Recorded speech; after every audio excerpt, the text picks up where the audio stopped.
Welcome to R5 TV news. కేంద్ర రాష్ట్ర పెన్షనర్ల joint action council ఆధ్వర్యంలో సిపిఎస్ విధానానికి వ్యతిరేకంగా ఉద్యోగులు పెన్షనర్ల ఆందోళన వ్యక్తం చేశారు.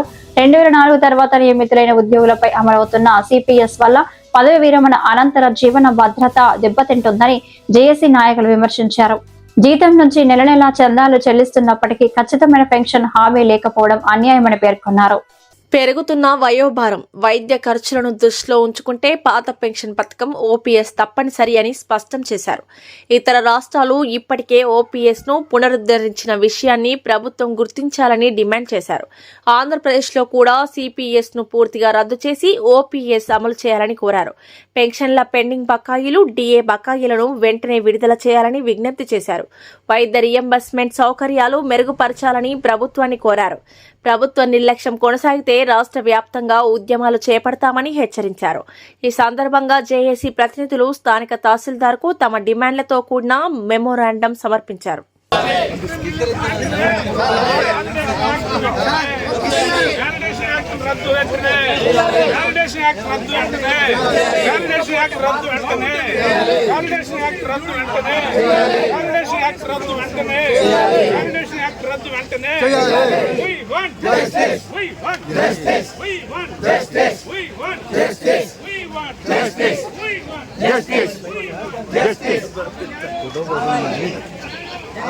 We want justice.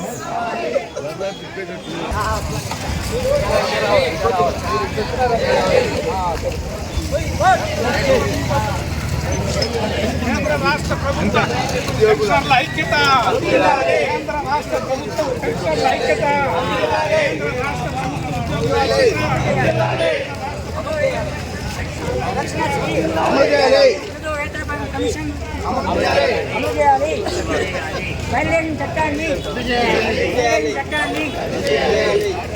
సాయంత్రం వాయిస్ తీసుకుంటారు. మాకాళ్ళు అరిగిపోతామంటే మీకు లేకపోతే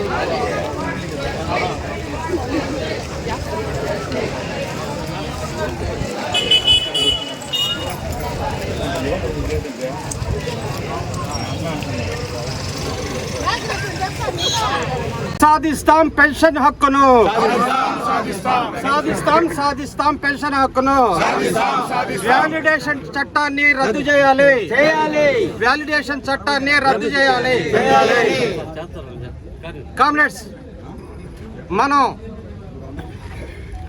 ఉద్యోగ విరమణాంతరం గౌరవంగా బ్రతికేదానికి మన పూర్వీకులైతేమి, వరల్డ్ లేబర్ ఆర్గనైజేషన్లు అయితేనేమి మనకి కల్పించినటువంటి హక్కు ఇది రాజ్యాంగం కూడా కల్పించిన హక్కు. ఈ హక్కుని ఈరోజు ఇప్పుడుండే ఈ కేంద్ర ప్రభుత్వం ఎటువంటి డిస్కషన్స్ లేకుండా కార్మిక సంఘాలతో కానీ, పార్లమెంట్లో కానీ, రాజ్యసభలో కానీ ఎక్కడ కూడా డిస్కషన్ చేయకుండా ఒక ఆర్థిక బిల్లును ప్రవేశపెట్టి మన నిర్మలా సీతారామన్ గారు డైరెక్ట్గా మన ప్రెసిడెంట్ దగ్గర తీసుకుపోయి ఆమోద ముద్ర వేయించుకొచ్చింది. దీంట్లో ఉండే సారాంశం ఏమిటంటే దేశం చాలా ఆర్థికంగా వెనకబడిపోయి ఉంది. ఈ 69 లక్షల మందిని కూర్చోబెట్టి మేము జీతాలు ఇవ్వలేము, పెన్షన్స్ ఇవ్వలేము. కాబట్టి దీన్ని పునఃపరిశీలించాలా. ఆ వ్యాలిడేషన్ అనే పదానికి అదే అర్థం. ఇంతకుముందు మనకి 7 పే కమిషన్లు వచ్చాయి. ఈ 7 పే కమిషన్లు కూడా ఎక్కడ కూడా ప్రభుత్వ ఉద్యోగులు ఎగ్జిస్టెన్స్లో ఉండే ఎంప్లాయీస్తో పాటు రిటైర్డ్ అయిన వాళ్ళకు కూడా ఆ సదుపాయం కల్పించారు. ఎక్కడ వర్గీకరణ చేయలా, ఎక్కడ భేదం చూపిలా. ఈరోజు ఈ పరిస్థితి వచ్చింది. దీన్ని మనం ముక్త కంఠంతో వ్యతిరేకించాలి. అలాగే ఎన్సీసీపీఏ, ఎఫ్సీసీపీఏ, అలాగే ఈ ఐఏఎస్ ఆఫీసర్లు కూడా సుప్రీంకోర్టులో పిల్లేస్తున్నారు. ఆ పిల్లు కూడా సుప్రీంకోర్టు స్వీకరించింది. మనం అది మనకి అనుకూలంగా వస్తుందని ఆశిస్తున్నాం. అదే సందర్భంలో ఇంటా బయట 2 పోరాటాలు చేయాలి. ఒకటి న్యాయస్థానంలో, ఒకటి బయట. అదే ఈరోజు ఈ కార్యక్రమం. కాబట్టి ఇక్కడికి వచ్చేసినటువంటి అనేక సంఘాలకి సూళ్లూరుపేట కేంద్ర రాష్ట్ర ప్రభుత్వ విశ్రాంత ఉద్యోగుల ఐక్యవేదిక తరఫున అందరికి కూడా అభినందనలు తెలుపుతూ ఈ కార్యక్రమాన్ని స్టార్ట్ చేస్తున్నాం. అసలు విశాఖపట్నం అయితే పూర్తిగా ప్రైవేటీకరణ చేయడానికి మొత్తానికి రెడీ చేసుకున్నారు. ఈ వచ్చే ప్రతి ముఖ్యమంత్రి కూడా ఇది చేయరు అంటేనే ఆయనకి ఎలక్షన్ మూమెంట్ ఇస్తూ ఈ విధానాన్ని నడుపుతూ కొనసాగిస్తున్నారు.